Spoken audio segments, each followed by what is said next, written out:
ಸೋಮವಾರ ನಡೆದಂತಹ ಈ ಗಲಭೆಯಲ್ಲಿ ಒಬ್ಬ ಏನು ಮಾಡಿದ್ದಾನೆ ಅಂತ ನಾನು ಓದ್ತೀನಿ, ನೀವು ಕೇಳಿಸ್ಕೊಳ್ಳಿ. A man involved in clashes molested a woman police officer on duty and made obscene gestures and misbehaved with the other woman. Cornered a female police officer and attempted to tear her clothes and she managed to escape.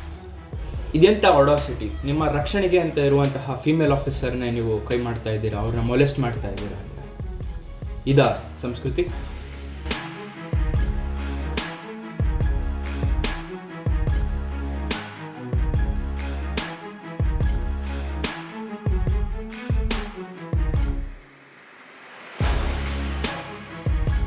ಕರುನಾಡಿನ ಸಮಸ್ತ ಕನ್ನಡ ಕುಲಕೋಟಿಗೆ ಈ ನಿಮ್ಮ ಧರಣೀಶ್ ಹೆಗ್ಡೆ ಮಾಡುವ ನಮಸ್ಕಾರ.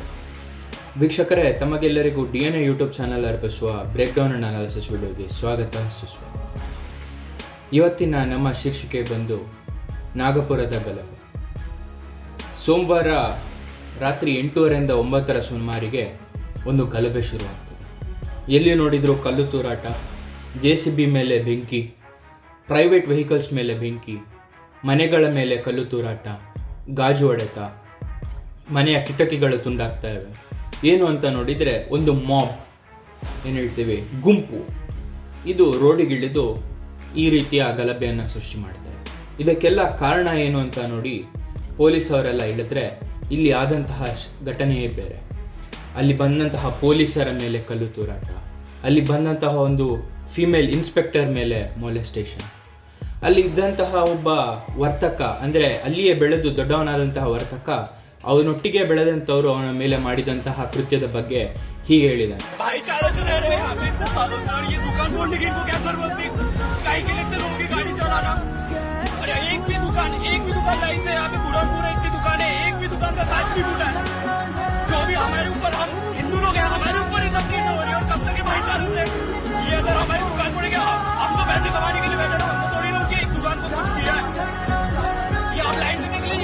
हमारे को वहां तक पूरा बोर्ड वगैरह पड़ा है और ये पैसे की बात नहीं है, इज्जत की बात है ना. पैसे का क्या है, ये कार का छोटा ठीक है, रिप्लेस करेंगे, पूरी इज्जत की बात है. ऐसे आगे कोई भी बोलेगा, ऐसा कब तक चलेगा? और यहाँ चीज नहीं है, बोलेगा जाके घर में घुस के करेंगे तो फिर क्या डिमांड करेंगे? अभी तक तो यही कर रहे हैं हम लोग, शांति कर रहे थे थोड़ी देर की, गर्मा गर्मी होती है, एक दूसरे को समझाते हैं. ತಮ್ಮೊಂದಿಗೆ ಬೆಳೆದಂತಹ ಒಬ್ಬ ವ್ಯಕ್ತಿ ಅವನ ಲೈಫ್ನಲ್ಲಿ ಜೊತೆಗಿದ್ದಂತಹ ಸ್ನೇಹಿತರೇ ಅವನ ಮನೆಯ ಮೇಲೆ ಕಲ್ಲು, ಅವನ ಅಂಗಡಿಯ ಮೇಲೆ ಬೆಂಕಿ ಹಾಕುವುದನ್ನು ಹೇಗಾದರೂ ಸಹಿಸ್ಕೊಳ್ತಾನೆ.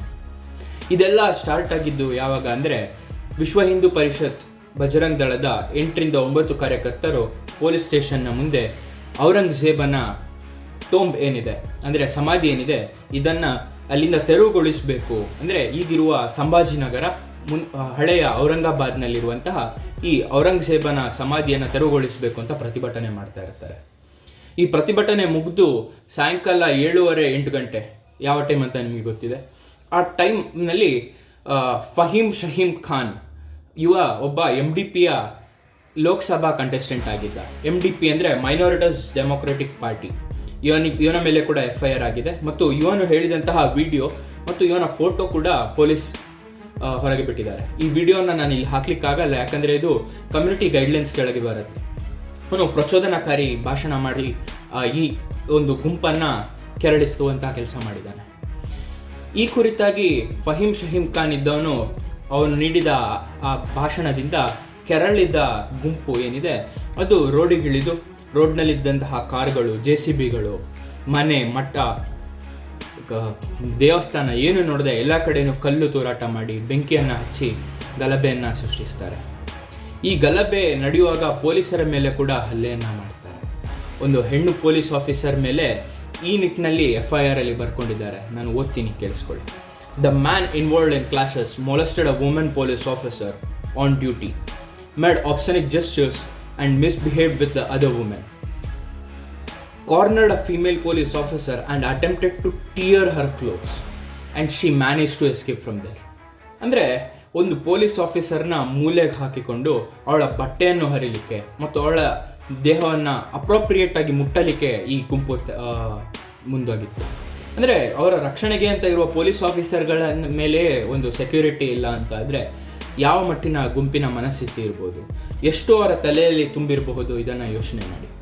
ಗಣೇಶ್ ಪಥದ ಪೊಲೀಸ್ ಸ್ಟೇಷನ್ನಲ್ಲಿ 51 ಜನರ ಮೇಲೆ 5 FIRಗಳು ಲಾಡ್ಜ್ ಆಗಿದೆ. ಅದರಲ್ಲಿನ ಒಂದು FIRನ ಮಾಹಿತಿ ಇದು ನಾನೇನು ಕ್ಲೇಮ್ ಮಾಡ್ತಾ ಇರುವಂಥದ್ದಲ್ಲ.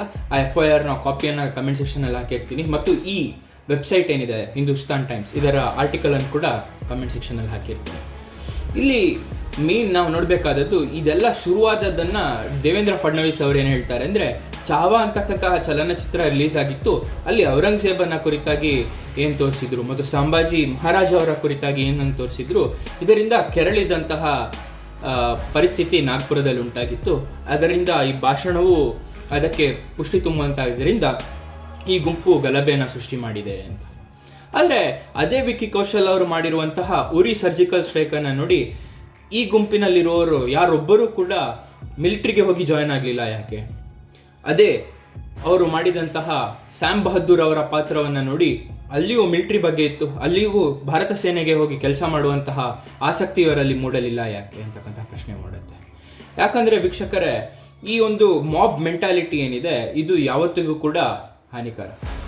ಯಾವತ್ತು ಈಗ ನಮ್ಮ ಕರ್ನಾಟಕದಲ್ಲೇ ತಗೊಳ್ಬೋದು, ಒಂದು ವಿಷಯ ತುಂಬ ಪ್ರಚಲಿತದಲ್ಲಿದೆ. ಆ ಕುರಿತಾಗಿ ನಾವು ವಿಡಿಯೋವನ್ನು ಮಾಡಿಲ್ಲ. ಯಾಕಂದರೆ ಮಾಬ್ ಒಂದು ದಿನ ಈ ಕಡೆ ಇರುತ್ತೆ, ನೆಕ್ಸ್ಟ್ ದಿನ ಒಂದು ವಿಡಿಯೋ ಬಂದ ತಕ್ಷಣ ಈ ಕಡೆ ಇರುತ್ತೆ.